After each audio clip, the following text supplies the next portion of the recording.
Thank you. Thank you. Okay. Feel like we should shake hands. Wherever we go, whatever we do. All right, glasses. This is the Commonwealth Club.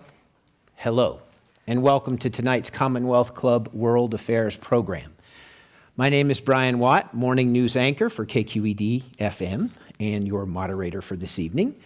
The club would like to thank the Bernard Osher Foundation for supporting this good lit event. Before we get started, a few reminders. Tonight's program is being recorded, so we kindly ask that you silence your cell phones for the duration of our program. Also, if you have any questions for Mo, please fill them out on the cards that you were given on your seats, or if you're joining us online through the YouTube chat. So yes, we have a whole YouTube situation going on. We need to be happy and mindful about that. And I've already gotten a few questions. They look like this, and I'm very excited. I love questions. Well, so do I, especially when other people are asking. Now it is my pleasure to introduce Mo Rocca, author of Roctogenarians, late in life debuts, comebacks, and triumphs. Thank you, Brian.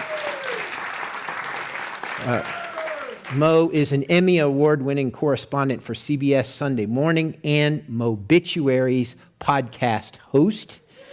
He is also a frequent panelist on NPR's popular weekly quiz show, Wait, Wait, Don't Tell Me. I'm a regular listener of that. Mo, welcome and congratulations on your new book. Thank you, Brian. Thank you for having me. So this is kind of where I wanted to start. We're in the Bay Area, and what I want to say about your book is that it has brought me comfort and perspective during a tough week in the Bay Area. We lost a very old icon this week, Willie Mays. Right. And I was in charge of the obituary that we needed to have ready when we found out that Willie Mays had passed. Through my work on that obituary, I had met an 83-year-old employee of the Oakland Parks and Recreation Department who had played with Willie Mays and against him. He had played for the Dodgers, the Yankees, the Cubs, and the San Francisco Giants. And he was still going to work at age 83 for the Oakland Parks and Recreation Department and still refereeing Little League basketball games. His name is Nate Oliver, by the way. He's one of my favorite people to interview whenever I want to know something about the old baseball days. And he helped me a lot to remember Willie Mays.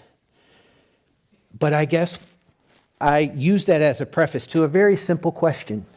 Why did you decide to write this book? How did this come together? And has it helped you? Well, I think there are a few different factors that led me to this book.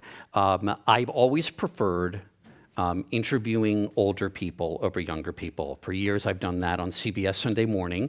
I think that older people tend to have better stories. And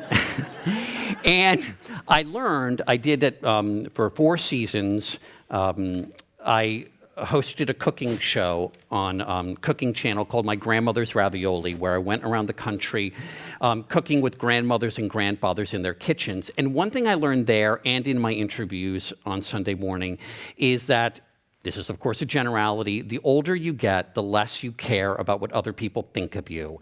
And I think that that's liberating, and I think it's no surprise that there are so many people late in life, not just now, but throughout history, profiled in the book, who accomplished great things in the last third of their lives. I think they were unfettered, their minds less cluttered, they know themselves better, and I want to get to that place. I think a lot of the qualities that we ascribe to younger people, sort of going it alone and not caring what others think of them, actually apply to older people. So that was one reason. Another reason is obviously old age advanced stage, to put it more politely, is in the news a lot. And, we're hearing so much about the downside of advanced stage, especially it's going to be coming up more and more in this political season, which I know we're all looking forward to. But there is a counterpoint to that. I mean, ageism is real, and it's really stupid also, because the population is aging. There's all this amazing capital and talent, and to dismiss it is just foolish and wrong, that too. And so these stories are a counterpoint to that, I think, showing people who accomplished great things later in life. As I read it, and there's always, every day, every week, we come upon some words that put a moment in perspective, a moment in our own lives. You and I are all of 6 months apart, age-wise. I won't tell you who's older, because it doesn't matter, right? We went to rival Ivy League institutions, so we have a lot of the same cultural references, which had me laughing all the way through this book. But in your introduction, I just wanted to read this quotation, and it's actually from Louise Aronson, who is a geriatrician, author of Elderhood, Redefining Aging, Transforming Medicine, Reimagining Life. We've added a couple of decades, essentially an entire generation, onto our lives, and we haven't kind of socio-culturally figured out how to handle that. Mm-hmm. So I feel like I'm trying to handle that as someone who really thought I was looking forward to aging. There's something about the way older people carry themselves that I admired, but I just had knee replacement surgery a few months ago. And so now I am starting to process my own aging in a very different way. And I'm wondering if where you are in your life, we're in our mid-50s, the two of us. Right. If this is helping you think about the way forward. I think it is. Well, first of all, I don't think my hair has ever looked better. So I think that so I do think there's a lot. It's true. It is, right? It's true. So, I mean, so people talk about physical limitations that inevitably set in, but not for everyone. Has it made me think? I think that one of the things that I think is demonstrated by the people in the book, and that I'm recognizing in myself, and hopefully it will continue, is these people, the older they get, the less they fret. And surprisingly, the less they fixate on the future, even though there's less time on the other side, less and less time. And I think that's why they're freer and more able to act and to do things. So I recognize that in myself, and I hope it continues that way. Well, there are a number of people written about in this book. I mean, it's just a treasure trove, and you have obviously been lucky to interview a lot of people and to just become familiar with a lot of stories. I thought I would pluck out some icons in the book that I feel like have a connection to Northern California and the Bay Area, since we're here.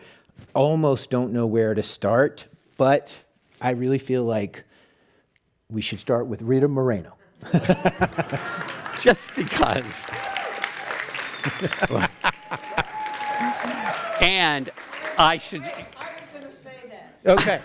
Well, I have a mic. Oh, wow. Yes. Oh, wow. This Ladies is so, and gentlemen, You'll be Rita sorry. Moreno.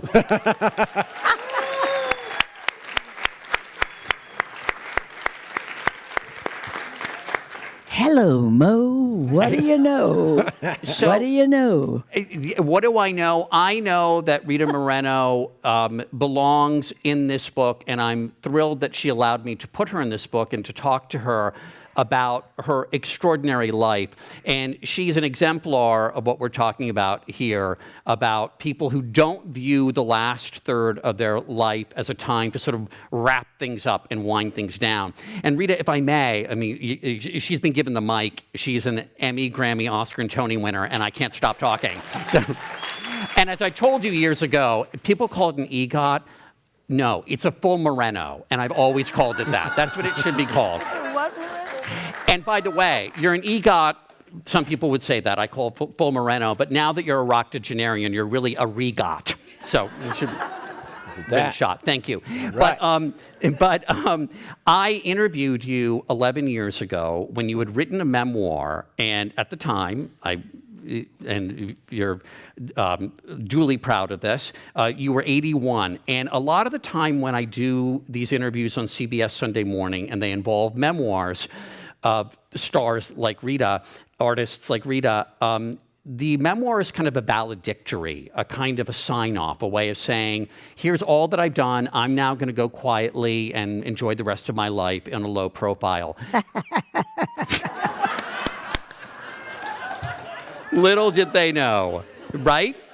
But instead, this was like a call to action. It was like a manifesto. It was a reintroduction. Did you intend it to be that way? Huh? I don't remember anything anybody says. I don't remember my name. Right. Well, then I will remind people, which you know well, that in the 11 years since then, throughout her 80s into her early 90s, she did 4 seasons of a sitcom, the reboot of One Day at a Time on Netflix, hit feature films like 80 for Brady. Appropriately enough, she's part of the Fast and Furious franchise now, right? Has won another shelf of awards and gone all around the country. And I was particularly, though, pleased when I talked to you on the phone that you didn't sugarcoat things. You also talked about the challenges that come at this age, including one, I don't know if you care to tell the story about the lunch date you made at a grocery store. This is a really good story, and I was going to ask about it. So, oh, I'd love to share it. It's wonderful. I moved from a very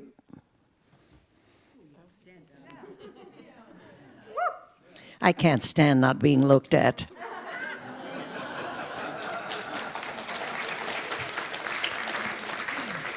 It comes with the territory, yes. Well, I moved from a very large house, 5,000 square feet, to a at the behest of my daughter, Fernanda Fisher, who's right here, who's also gorgeous. And it was wonderful. I moved into this beautiful, beautiful condo, and it was all white like my house, so it was very similar, but a whole bunch smaller.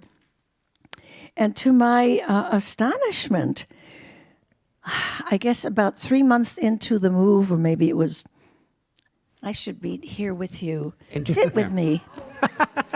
oh, wow. I became, well, I started not eating very much. And Fernanda was getting a little worried. She said, what's wrong? And I kept saying, nothing's wrong, nothing, I'm fine. And I finally realized or admitted that I was depressed. And now, I've been in therapy and all that kind of stuff. I mean, that's in the book, and which is very important to me. And I couldn't figure out what was wrong because I was in a beautiful condo apartment. And it was not in the hills, so I could literally open the door and walk out and actually walk to a little supermarket. I live in a beautiful area, just lovely. And I thought, why am I so sad? I'm sad. And even the people in my apartment or condo building are lovely. I mean, really lovely. They're the kind of people who say, well, fall's coming. Let's do a little party in the terrace. We have a communal terrace. And I couldn't figure out why. Well, first of all, I had to put the name on it. I said, you're depressed. Yeah? Yes, you are depressed.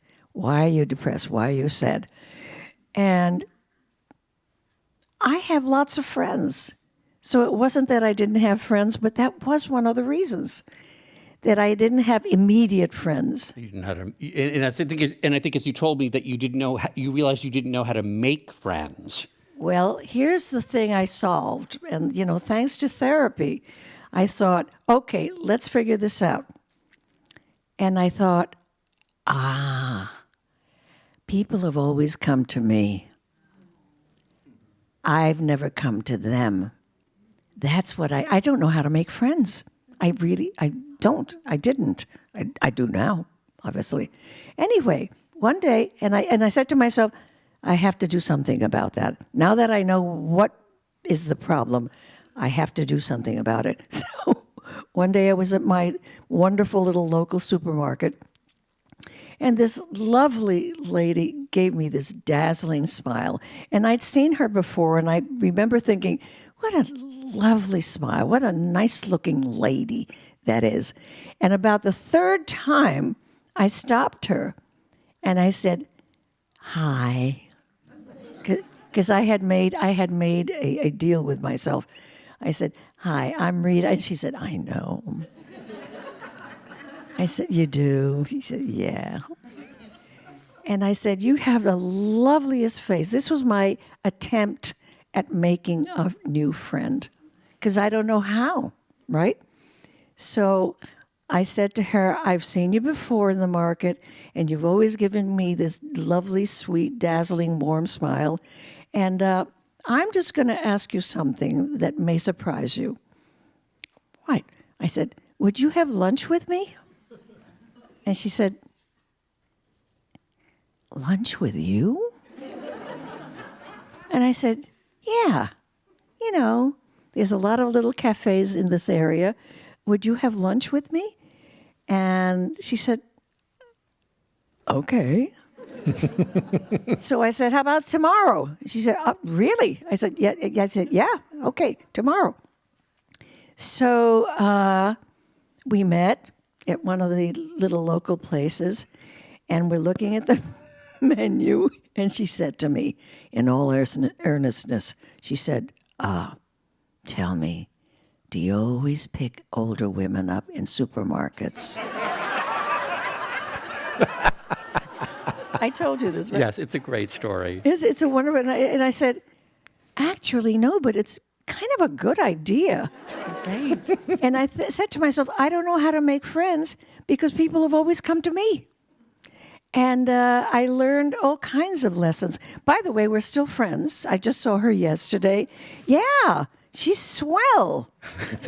And she thinks I'm swell. And I mean, what could be bad? It's wonderful. Right? It's wonderful. I love that story so much because of the initiative that you showed, that you identified the problem and just went for it. Yeah. Well, you know, therapy helps sometimes. Yeah. And I know it was a long time ago, but I'm really quite good at kind of figuring out what's wrong. Right. Wonderful. Emotionally or whatever. Right, Nandy? That's my daughter Fernanda, who is applauding her thigh. Okay. Okay, are we done? Thank you. Well, I'm never done with you, but thank you for that. We can we just thank again Rita Moreno for sharing her story? Thank you. Oh, now we have the mic. We're gonna have to return that to I somebody. will But return- Actually, Yeah. I need to relate a little story. These people recognized me, and one of them, I think it was one of the ladies, said, "Dance for me." Do you know how often I hear that? I mean, I'm 80. I'm 92 at the moment.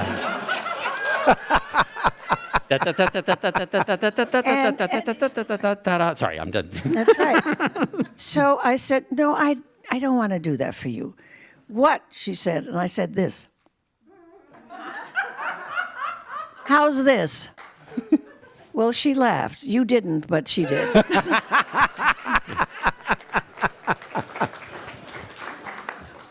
oh my gosh, what a treat!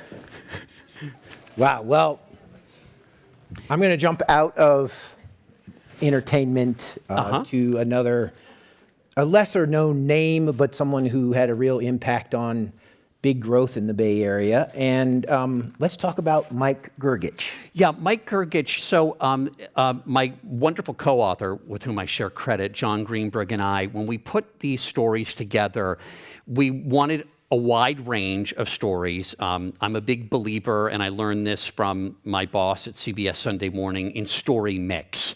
That you have stories that are maybe more rich in protein, more serious, and then others that are kind of fun. Those are sort of the carbs, so that when people turn the page, they're always sort of surprised by what comes next.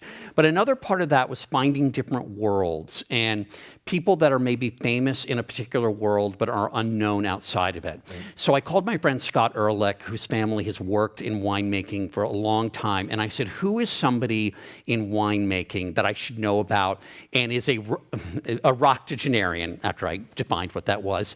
And he said, it's Mike Grgich. Mike Grgich is hands down the person. Now, he was still living at the time that Scott and I had that conversation. He died last year at 100. And his story was just extraordinary. I mean, he was born in what was then Yugoslavia, very, very poor family, and went, in his words, from mother's milk to wine right away, in part because the water wasn't safe to drink, so it had to be mixed with wine for its antiseptic properties. And he went to the University of Zagreb and took courses in viticulture and enology, and somebody, a professor there, had managed to have a visa to go to California and came back, why I don't know, to Yugoslavia at the time to teach a course, and it was forbidden. This teacher was terrified of saying anything about what the West was like. But one day in the class, he whispered to the students the two words, California paradise. And so Mike Grgich got it into his head that he had to get there. And so in 1954, he went to West Germany and he overstayed his visa, then went to Canada, and eventually through a family friend, or a relative, I believe, who was a Catholic priest in California, made his way down to California. He really made a name for himself in 1976 during something called the Battle of Paris, which was Judgment of Paris. Judgment of Paris, yes. Yeah, the Judgment of Paris, which was a wine competition, which was a stunt put together by a British promoter. And the idea was to pit French wines against American wines, against California wines. And it was seen as kind of not only a stunt, but a foregone conclusion. All the judges were actually French. And the white one, but it was a blind taste test, like the Pepsi challenge that I always wish I had been a part of when I was growing up. I always wanted to be on one of those ads, right? See, cultural references. Yeah. Cultural references, I'm with you. And his Chardonnay ended up winning. And it was an earthquake. And an American red also won among the reds. And this really changed the reputation of California wines. So he was a real force by his middle age, but he continued on, and in his later years, he returned to what then became Croatia, the independent nation of Croatia, and established a winery there. And in sort of his later years as well, which was a real personal triumph for him, was part of a team that basically proved that the grape that is the source of Zinfandel was actually Croatian, which for him was a really sweet victory, as it were. But this is somebody who, whose trajectory just kept going up and up and up, and was a story that we felt we needed to tell. Well, and he really ran that winery until he was about 95. Wow. Yeah, and then his daughter and nephew, I believe, took over, and he died last year at 100. Since I've decided my strategy here is there are so many interesting names, and he had so many interesting observations about all of them. I'm trying to get to as many as I can. So while we're up north of here, let's keep going north to Sacramento. Ruth, I'm going to let you say her last name. Yeah. Prodigy pianist. And say her, please. I didn't want to dare botch the pronunciation of her last name. Sorry. So this is a story that I first covered for CBS, pianist Ruth Slenczynska.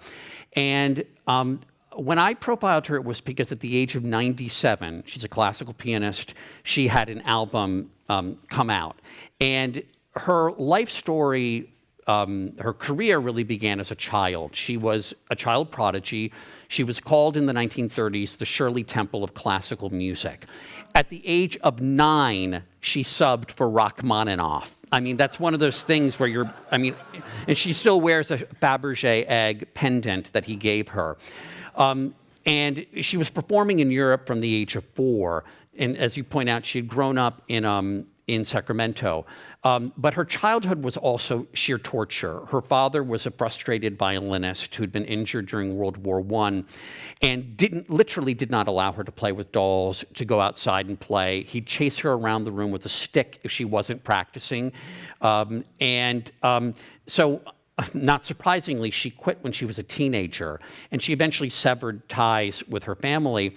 She had to return to playing in her 20s, shortly after, just to make a living, largely by teaching, and then she ventured back to performing. And when I met her, she was in her 90s, but what I found was a person who had come back to the piano on her own terms, who finally had a loving relationship with the piano.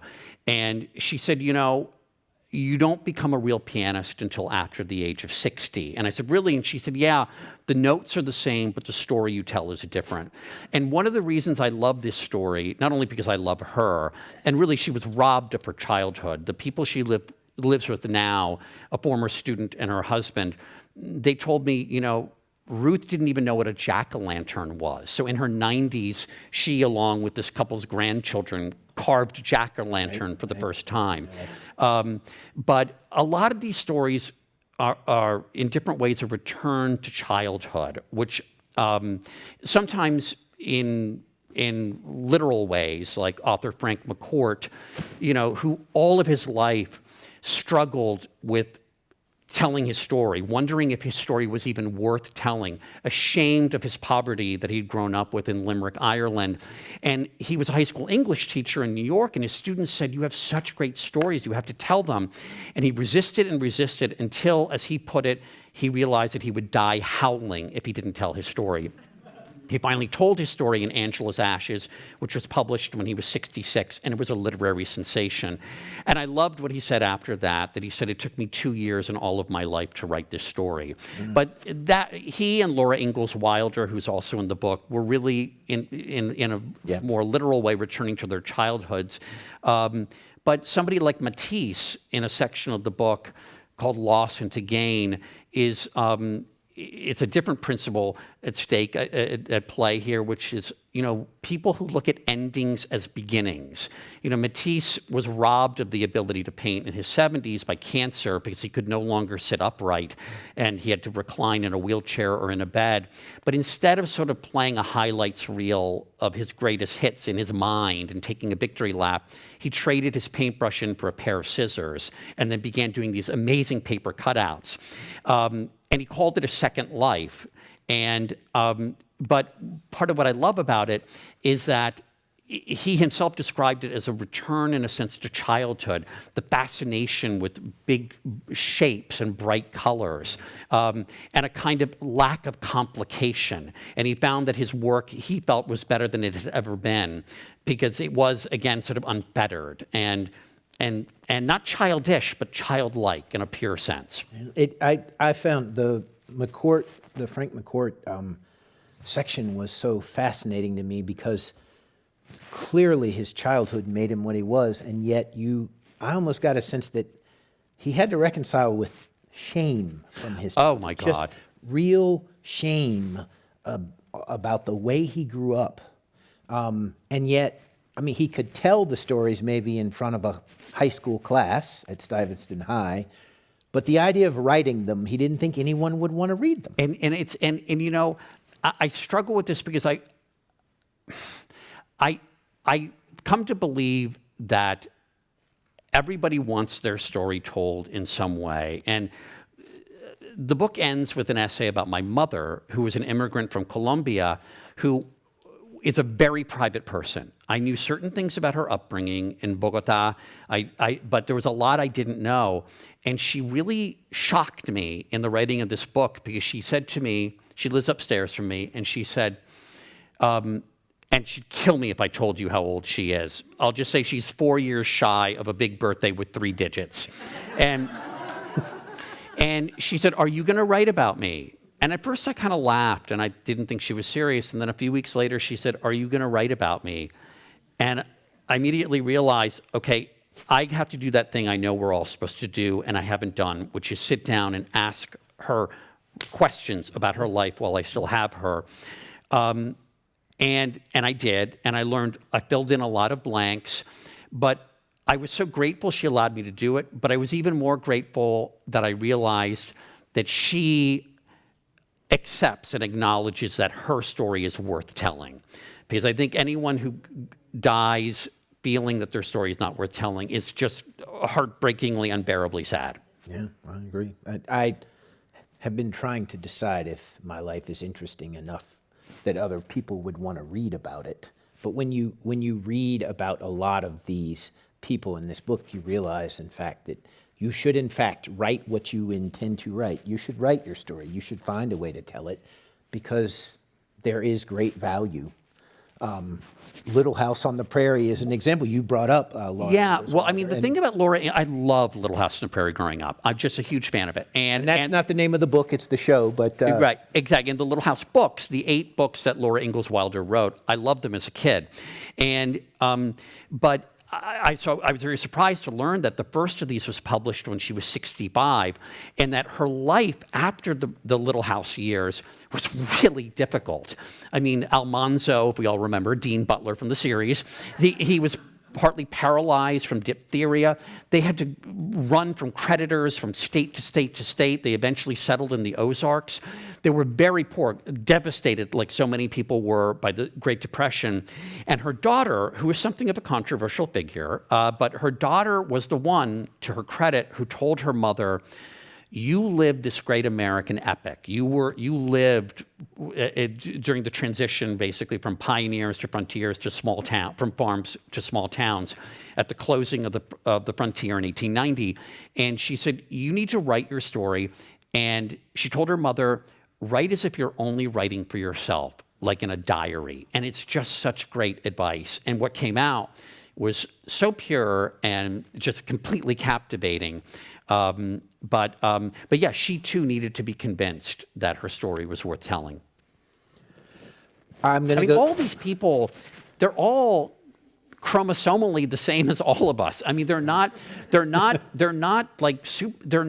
superpowers. I mean, Colonel Sanders, Harlan Sanders, that story never gets old. He was a guy with a collapsed business who was 66, living off of $105 a month in Social Security, who had a great chicken recipe and needed to figure it out. And, he could have subsisted, but he got in his car with 2 pressure cookers and a bucket of seasoning, and he went from town to town at 66, and he got people hooked on that chicken because it is like crack. And then this was before crack. Yeah, right, exactly. That's really what it should be, not finger looking good, crack before crack. Sorry, anyway, but by the time he was 74, he was the face of an empire. Right. Yeah. So I'm going to go to the questions. Because I want people to send questions. This is how this works. This is what I love about Commonwealth Club. Clearly, you have fans. So this is a tough, put you on the spot question that I am not asking, but that someone here is asking. And I know it's going to be hard because I know who's here. What's the best conversation you've ever had, and why? What's the best conversation I've ever had, and why? Well, I mean, read the room. I mean, so I have all right, aside from Rita Moreno. Well, Rita Moreno certainly ranks up there with one of the best conversations I've had. Through my career, I've had great conversations. I mean, this is, I was just thinking about this yesterday. He's not in the book, but Albert Brooks, when I interviewed him, he's so great. But part of my research was going back and looking at the comedy routines he did at his start in the 60s and early 70s. And he would go on very mainstream network variety shows. And his talent, his comedy was very new and innovative. And a lot of the time, there'd be silence in the studio audience. I know, right? But the thing is that what I marveled at was that he didn't speed up, which a lot of people do when they get nervous. They just rush through the material. He just held his own. He just owned it. He did the material, and people at home, I'm sure, were laughing. But that studio audience was kind of, responding in a confused way. And I said to him, I said, my God, how did you bear to do that? How did you not just rush through it or end your routine early? And he looked at me and he said, why would I do that? I mean, who cares? I mean, if they weren't laughing. And if this comedy thing didn't work out, so what? I'd just go sell shoes. And he really meant it. And I thought that there was a kind of fortitude that I really, really admired. Yeah. So there's something very empowering. Yeah, something empowering about, owning what you do and having that kind of comfort with yourself that early on in his career. And I have a piece on this weekend with the actress June Squibb, who we've talked to, and you love June, I know. And June Squibb is in this movie that opened today, which is a sheer and total delight, called Thelma, where she plays a victim of a scam who then gets vengeance and gets the money back. But the movie is a lot of things. It's a real gem of a movie. And, she said the same thing to me, not the same thing, but a similar thing, which she said, her work has never been better because she realizes now, who cares? She's not out to please other people. She cares very much about her work, but she said, when I was younger, I was always trying to please other people. But no longer. I just want to throw caution to the wind and do what I do and make the choices that I think are really interesting. And and I think that's really valuable. Well, I'll pick up on the choices theme and ask another question that is not about the book, but I'm sure everyone wants to know. What is your favorite restaurant and what would you recommend ordering? It's on the card. My favorite restaurant is a restaurant that closed in the early 1980s on Connecticut Avenue in Washington, D.C. called Arba's. It had a pig in neon in the front, but it just had a succulent barbecue chicken that I still think about because I was going to say there's nothing worse than dry chicken. I mean, there are lots of things that are worse, like typhoons and earthquakes and things like that. But in global warming, but this chicken was so trigger warning was so moist, and I just loved it. Right. So if we have a time machine, we should go back for the Arba's barbecue chicken in Washington, D.C. All right. Can I just tell you also, speaking of non-humans, there are animals in this book and personal milestones, including Mr. Pickles, the Houston Zoo tortoise, who became a first-time father at age 90. And you were impressed by Al Pacino. He was just a kid at 83. And Carol Channing finally finding love. It's Sorry. like He's from the Bay Area, right? Yes. And Sorry. you're reading my mind. You're literally like, Yeah. I wanted you to tell me what your takeaway from the Carol Channing story is, like, because it's. Well, I think we wanted to not just include career sort of peaks, and there's plenty on actors and writers and architects who seem almost mysteriously to peak in their old age. It's kind of astonishing, the pattern. But also personal milestones and finding love late in life. Who doesn't love that kind of a story? And Carol Channing had a very unhappy third marriage that was about 40 years long. She went to the press to complain about it. She said that they'd only had sexual relations twice in 40 years. Apparently, the matinee and evening performance were both panned by the critics. But before a divorce was finalized, that husband died, and she wrote a memoir. And she said, I really dream about this junior high school sweetheart named Harry Colligian, if only. And then a mutual friend of hers and Harry's went to Harry and said, hey, have you thought about calling Carol up? And Harry said, Carol? I thought she was dead. And of course she wasn't. And so they reconnected, and they had 2 blissful years at the end of their lives. I mean, and I've met people that interviewed her and said that she was positively giddy at that point in her life talking about him. Another question. What do you think you'll be doing at age 85? At age 85, I hope, I hope my hair still looks good, but I hope I maintain my flexibility. It's always going to look better than mine. Very good. I hope I maintain my flexibility because I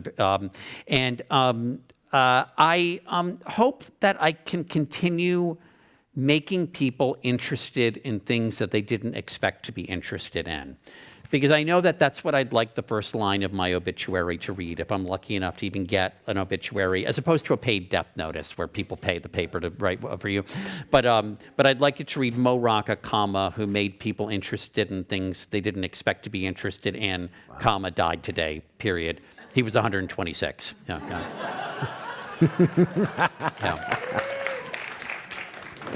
Well, the next question submitted is, how was writing the book informed your views about mortality? I feel like this is a good moment to ask that, since you just talked about your obituary. I think that it's another reminder to be as present-minded as possible. I mean, all of these people, they either because they couldn't afford to, or they just weren't geared to look backward. They weren't backward-looking people. Okay. Yeah, they weren't. So, I mean, it's just a reminder to try to be as present as possible, I think. Yeah. And not be afraid to act. Right. It's so that you don't die howling. Really. Yeah. Well, yeah, right. I mean. Yeah. Right. You don't want to have a regret at the very, very last moment when it's happening. No. That's the howl. That's what we're talking about, right? Plenty more people that I want to ask about. I want to ask about Michael Blowen. He seems to be one of your favorite stories. Well, Michael Blowen is somebody I also met doing a TV piece. Michael Blowen was a film critic for the Boston Globe. He also covered comedy, and he had no interest in horses growing up. In fact, he was afraid of them. But he started going to the track to bet outside of Boston.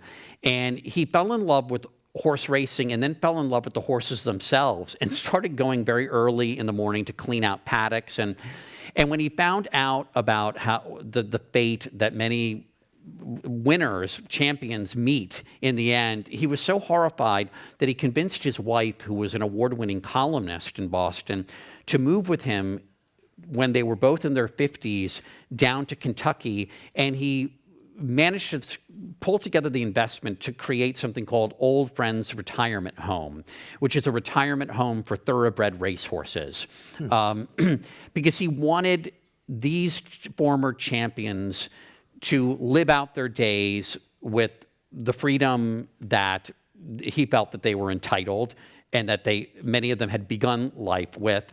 But I think what he found in the process was that he had discovered a kind of freedom of his own, and I mean an entirely second career. And he's an amazing character, also a wonderful guy.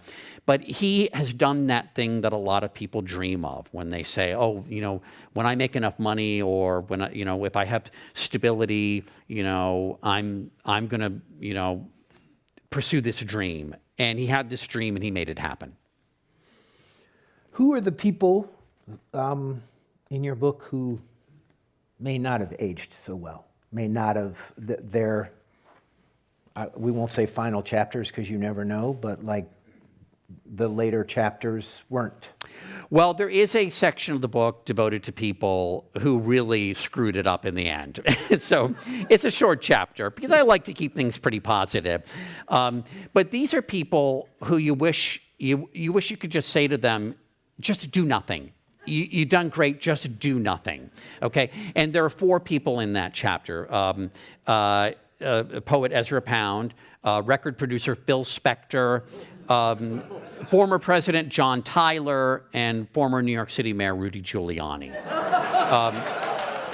And, you know, these are people that, and let me just say about Rudy Giuliani, listen, you can argue about his mayoralty. I actually think that because of the person he's become, there's been a little bit of revisionist history as him as mayor. I'm not saying he was perfect, but by key measures, the city was in better shape after he left office than it was when he began as mayor.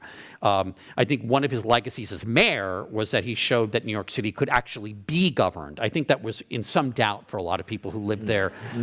And you know, he was lauded for his handling of 9/11, of the aftermath of that. And I think it was for both reasons that he became Times Man of the Year. But since then, of course, it's been a disaster. I mean, his behavior during the 2020 election, I mean, there's a reason that he's in the process, I believe, of being disbarred. And he hasn't declared bankruptcy, but it seems inevitable.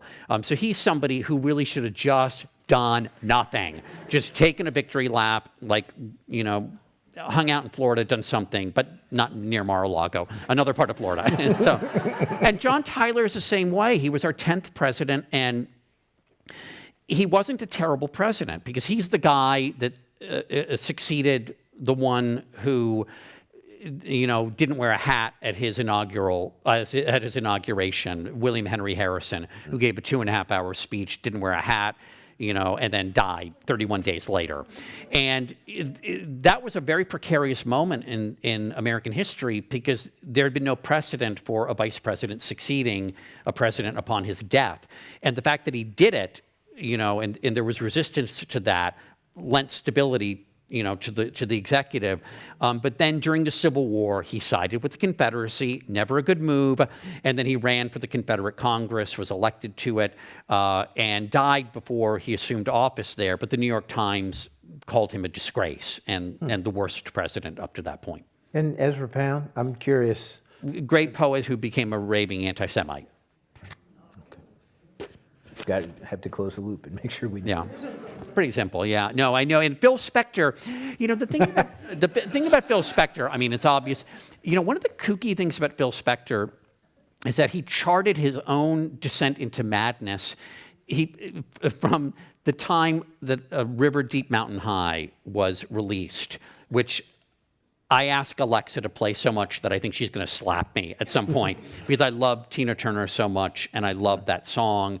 And of course, it's, you know, the Great Wall of Sound. It was a hit in the UK, but it bombed in the US, which is hard to believe. And he believes that his descent into madness began then. But I think that's a very thin excuse for murdering a woman, which he, of course, ended up doing. Another person that you write about is Diana Nyad, who I actually worked with some earlier in my public radio career. What a persistent person, but what in your... Well, I think that one of the things we wanted to be clear about, so to not sugarcoat things, is that obviously physical limitations are an inevitability, with a few exceptions. A couple of the horses, there's a chapter of 3 different horse stories. Snowman, the show jumper, John Henry, the great thoroughbred, who were champions at a very late age for horses. But then there's human Diana Nyad, who attempted at the age of 28 to swim from Cuba to Florida. She did not succeed, and she put aside that dream for 30 years, but it ate at her. And so she returned at age 58 to try it again. And here's where it gets really remarkable. She tried and failed, tried and failed, tried and failed, and then finally succeeded at 64. And so this is a real outlier because this is I mean, it's not just a physical feat, it's obviously mental. So, I mean, not everyone's going to be able to do that, but it sure is inspiring. I also just love the movie. I thought that Annette Bening, I thought it was just a crazy, amazing performance. And I have to say, one of the things I love about the performance is that Annette Bening didn't try to make her overly likable. And I think Diana Nyad herself, and you probably know this better than I, has admitted that she can drive people crazy, that kind of monomania, makes even your best friends want to strangle you at points. And so, so she's just a great character and hero. Very nice, thoughtful question here. What is the best piece of advice that you have received, and who was it from? Gosh, I've received so many good pieces of advice over the years. One that just popped into my mind, and I don't know that I really lived it, but early in my career, I was auditioning for musical theater, and I went to this vocal coach to learn a couple of songs, like, an up-tempo and a ballad. And I was really laying it on thick, like trying to be like a zany character. And this woman, she was really blunt. She was playing the piano, and I was being like a character. And she turned around and she went, "Be easy to take." And I went, "What?" She said, "Be easy to take, they'll get it." And I mean, she was really scary, and she was really good. And I try to remember that. I hope I'm being easy to take. I think I've become easier to take as the years have gone on.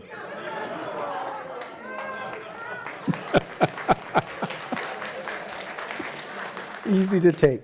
So, Can I just tell you also that but I want to know how the audition went, though, after that.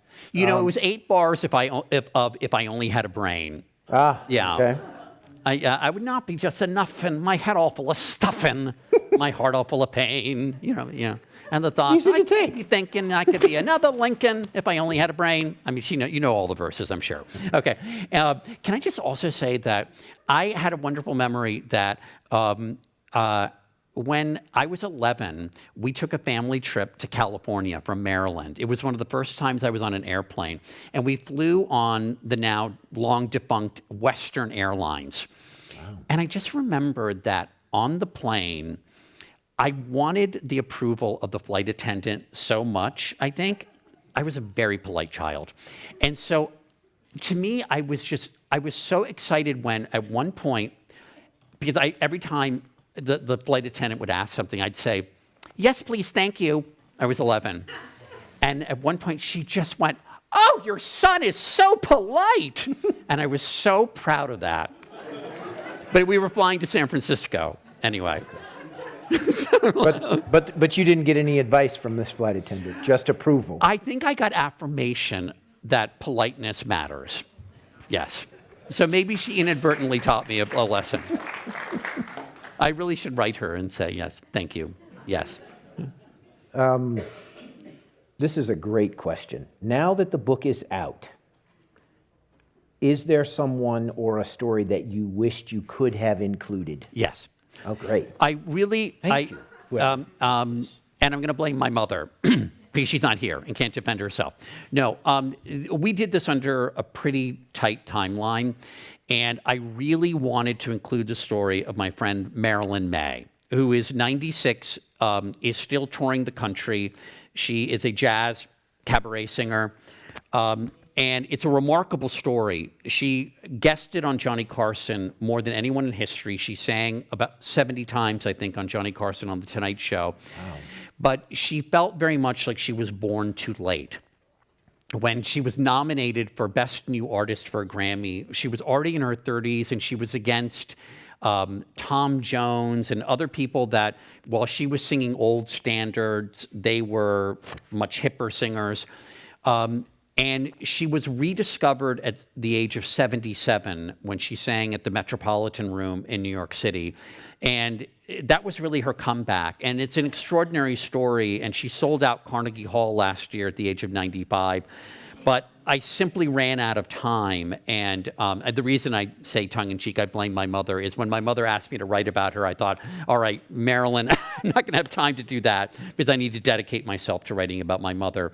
But Marilyn May, it's an extraordinary story, I think. Yeah. Well, we should mention and celebrate that, is it today? that the book made the New York Times bestseller list? Yesterday, Yesterday. Yeah, yes, I'm very excited. Yeah, yeah. I guess my question about that is, do you just feel different? I mean, like, what does that mean? I mean, because I might write my book and tell my story, but I'm not sure that it's going to make the New York Times bestseller. You never know. Frank McCourt and Laura Ingalls Wilder didn't think so. It's a nice validation. It's a nice validation. Yeah, yeah. But folks don't just know when you're walking through the airport. Things like You know, I mean, I have thought of legally changing my name to New York Times bestselling author Mo Rocca. That's what Oscar winners do. That's why you always hear Oscar winner Rita Moreno. It's never just Rita Moreno. That's it. So, Another great question. As someone who hosts cooking shows, what is the best dish that you can make? oh, I can't cook at all. Okay. And it's not. The reason I did a cooking show was I had an in there. I had been a judge on Iron Chef. I love to eat.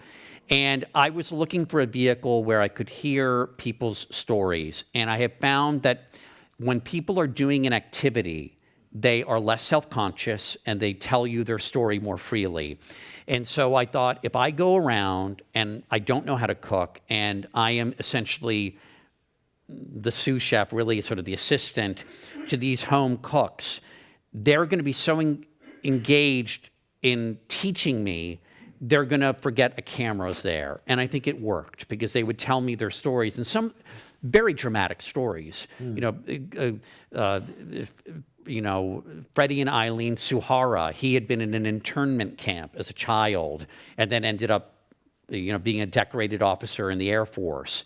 You know, Ruth Teig had hid in a barn for a year in Dubienka, Poland from the Nazis, you know, and all these stories from different grandparents came out in the kitchen because they were doing they were engaged in something. You know, so I was really focused on that, and I was helping. But I think if you don't cook on a regular basis, even if you've learned, you forget those skills. So you just, nothing stuck with it. There's Not nothing really. No, just I make whip out when oatmeal. you're I know. I'm not proud of it. You know, but my partner's a great cook. He knows how to cook. You write about some old soldiers. Yeah. In your book, Samuel Whittemore and John L. Burns. Yeah, I wanted very much to, you know, we're in such a polarized world. It's so upsetting. And one of the things I wanted to do is sort of juxtapose people so you could, you know, almost find a relationship between them. So, for instance, Mary Church Terrell, you know, was 86 years old after a lifetime of civil rights activism. And she, at 86, when she's more than earned her rest, starts leading sit-ins at segregated Washington, D.C. lunch counters. So, I mean, she's an extraordinary freedom fighter, but, you know, and so is Samuel Whittemore, who is 78 years old and insists, against his family's wishes, in fighting on the very first day of the American Revolution during the battles of Lexington and Concord in April of 1775. It picks off, forgive me, 3 redcoats before he has one of his cheeks blown off and is stabbed in the head by another redcoat and keeps fighting. Now, that is the octogenarian spirit. I mean, it's kind of crazy. It's kind of nuts. And so, like, you know, and John L. Burns is a 70-year-old man who tries to enlist in the Union Army in the Civil War, is rejected, but by sheer luck, as he would have it, as he would put it, he lives in Gettysburg, Pennsylvania. It's a right place, right time, right? And he then puts on very outdated regalia, basically, has a musket well out of date, and joins, whether they like it or not, a Wisconsin militia, and is the only civilian known to have fought in the Civil War, and is the only civilian, certainly, with a statue in his honor there. And so all 3 of those people are just hugely inspiring, amazing. I mean, that kind of commitment. And I talked to General Wesley Clark because we wanted fresh interviews for this, just as we had with Rita. And General Wesley Clark wasn't aware of these stories, but, he said he could understand because both those men had fought much earlier in their lives. And, General Clark was injured in Vietnam, and he said he remembered waking up the next morning and looking at the other soldiers and saying, we are part of a fraternity, and that fighting spirit only grew over time. Say a little bit more about what you learned from Mary Church Terrell or Terrell. I mean, we've heard. Yeah. So I have this is just me, maybe, but when I think of the civil rights era, I think of the younger heroes, right? John Lewis is 25 when he leads marchers across the Edmund Pettus Bridge. Martin Luther King Jr. is 34 when he delivers the I Have a Dream speech. Mary Church Terrell, it's either Terrell or Terrell, it's pronounced both ways, but Mary Church Terrell, she was born months after the Emancipation Proclamation. She's an early leader in the fight against lynching. As a young woman, she goes with a much older Frederick Douglass to the White House to petition President Benjamin Harrison to come out more strongly against lynching. As a middle-aged woman, she's a co-founder of the NAACP. But as she gets older, and she is at this point leading a quieter life, she's denied admission to the American Association of University Women, even though she has an advanced degree from Oberlin. So it's simply because of her race that she's denied admission. And she's so angry about this that she rejoins the battle. And at this point, Washington, D.C., to a very special kind of shame, right? The citadel of liberty is segregated. This is in the 1950s. And so she leads sit-ins at a place called Thompson's Restaurant. And it's all part of a campaign to ultimately desegregate public accommodations. And there are laws on the books from Reconstruction during that if only period, right? That outlaw segregation in public accommodations, but the laws have been ignored. And so the sit-ins are a way of challenging essentially the dismissal of those laws and getting them reinstated. And this is a years-long campaign. She's doing this for over 3 years, and it goes all the way to the Supreme Court, and eventually the right side wins. And she dies shortly thereafter at age 90. But what I found so poignant and powerful about this story is that the older leaders of the civil rights movement, they're battling for a world that at best they'll live in for a very short time. And that's what's so particularly powerful about it to me, is that she's not going to be living in that world, if it turns out the way she wants it, for much time at all. So there's an incredible grace and generosity to many public servants who are serving at an age like that, and so I just found that story extraordinarily powerful. Just when you say that, I watched the Negro League tribute game that was at Rickwood Field in Birmingham, Alabama. It was played last night between the Giants and the Cardinals. Tribute to the Negro Leagues, tribute to the black baseball players, and also honoring Willie Mays. And the game was another baseball game, but just the old Negro League players who, as many of them as possible, took that field before the game started. And it was that very presence. It was this sense that they had fought for something that they weren't going to get, at least as players, get to enjoy. But they were going to get to watch people like Willie Mays enjoy. And a lot, I think they did an interview on the television with someone who was 99 years old. And the grace with which this man spoke was just so moving. So I'm a little caught up in my Willie Mays stuff. No, of course. No, and right. For every Satchel Paige who got to be celebrated in the major leagues, there were so many that never got the opportunity. And thank God they're right. Cooperstown, if you will, the Hall of Fame is finally being integrated, and it's all right. Yeah, they're being acknowledged.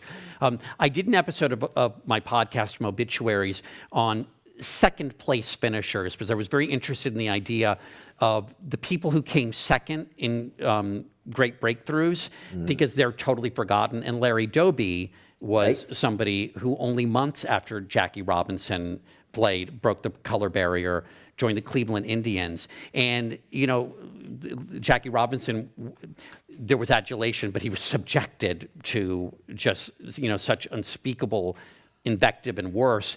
Larry Doby only had the downside. He didn't get any of the adulation. So in a way, being second was, none of the plaudits and all of the downside. I think he also comes up in the famous catch that Willie Mays made. Oh, is that right? That very, very famous catch that was kind of humanly impossible, but he did it. And I think Larry Doby was he either hit that ball that was caught, or he was the guy on base.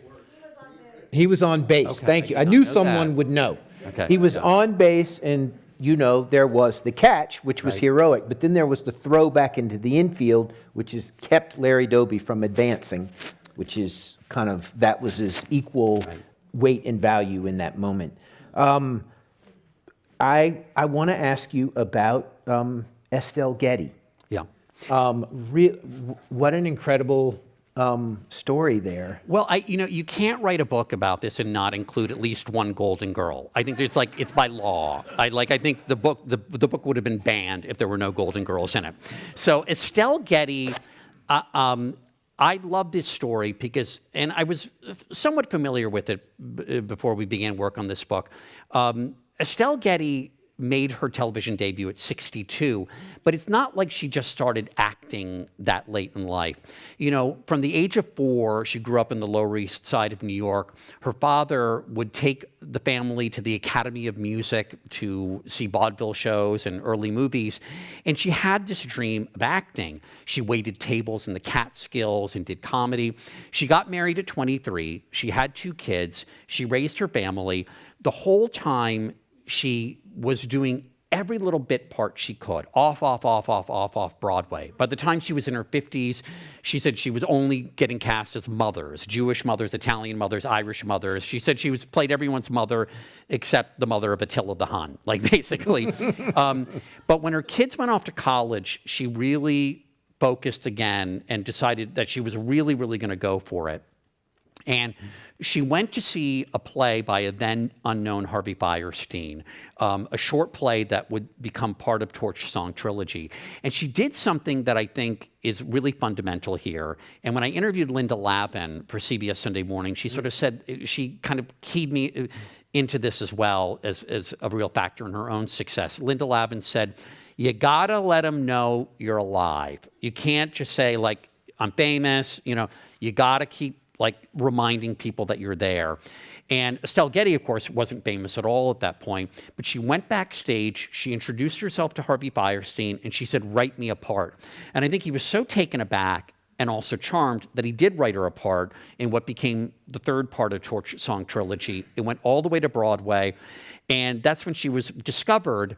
And at 62, she made her network television debut. And it's, to me, such a sweet story, and I'm reluctant to put it in these terms, but she had lived this whole life. It just seemed right that she would get this in the end, that she would get this role, arguably one of the funniest in sitcoms in the last 40 years. And the other thing that was interesting about her story was that the value that she saw in what Torch Song Trilogy was doing, the dialogue about between gays, a mother and a gay son, and I just and then she went on to become an AIDS activist. Oh yeah, and let's just say it, an icon. In gay bars everywhere, would show the Golden Girls because it was really funny, and I think she was probably the favorite.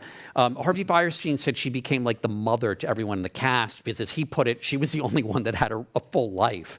She had led this full life and was by all accounts very generous. I'm really close to where I got to ask a final question. This is a fun one, and we'll see if it's the last one, but if you could pick one Broadway song to represent your book, what would it be?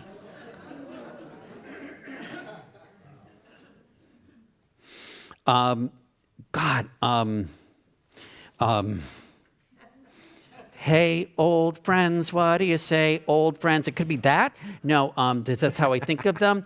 It could be a song to represent. I'm going through Gypsy right now. Some people, everything's coming up roses. I could ask you another question, and you can. Yeah, cite yeah, it yeah, to yeah, some- yeah, some- yeah, 'cause I don't Do wanna- you want to talk a little bit about Norman Lear? Oh, You know, because we were in the television world, and you know, I just remember hearing about. I mean, you know, just the remembrances. So what? yeah. Like he's Well, on I your- mean, I got to be friends with Norman towards the end of his life, in part because his son-in-law, Dr. John LaPook, is a medical correspondent for CBS News, and is a good friend of mine. When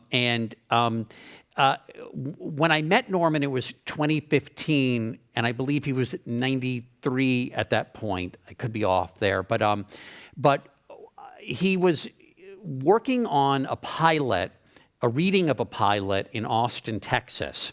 And I expected to sort of meet this kind of eminence grise, somebody who was more of a figurehead. I did, you know, that's what I expected. And so the very first day I met him, I sat with him in this theater while these actors, coincidentally, including June Squibb, were on stage reading the lines from a sitcom pilot idea he had about an assisted living facility, I think called Who Died or something like that. And what immediately struck me was that Norman kept getting out of his chair and going up on stage because he was that involved and wanted the actors to get it right. And I couldn't believe this, that he was that engaged. And you know, his daughter told me part of it she thought was having kids much later in life, you know, with his last wife. And so it kept him very engaged in, one very funny memory is that New Year's Eve 2019, leading into 2020, right before the pandemic, I celebrated New Year's Eve with him. And after it turned midnight, I said, I got to call my mother. And he said, how old's your mother?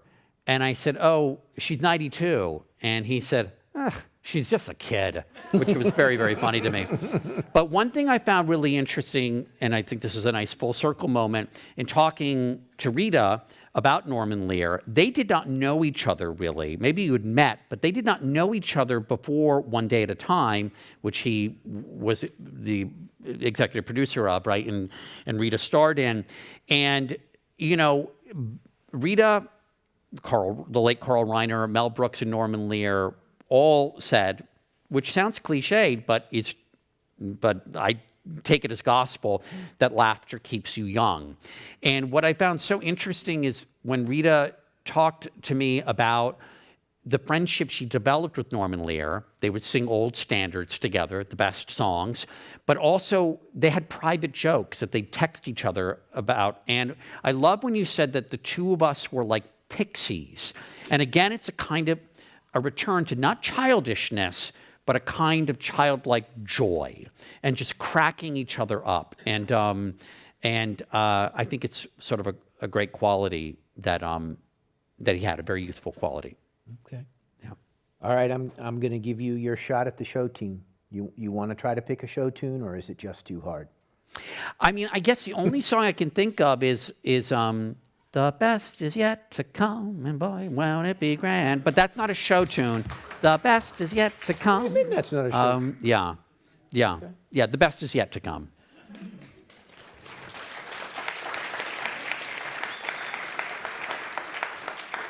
Thank you very much, Mo Rocca, author of Roctogenarians, Late in Life Debuts, Comebacks, and Triumphs. We encourage you to pick up a copy of Mo's new book here or at your local bookstore. And if you would like to support the Commonwealth Club's efforts in making virtual and in-person programming possible, please visit their website, www.commonwealthclub.org.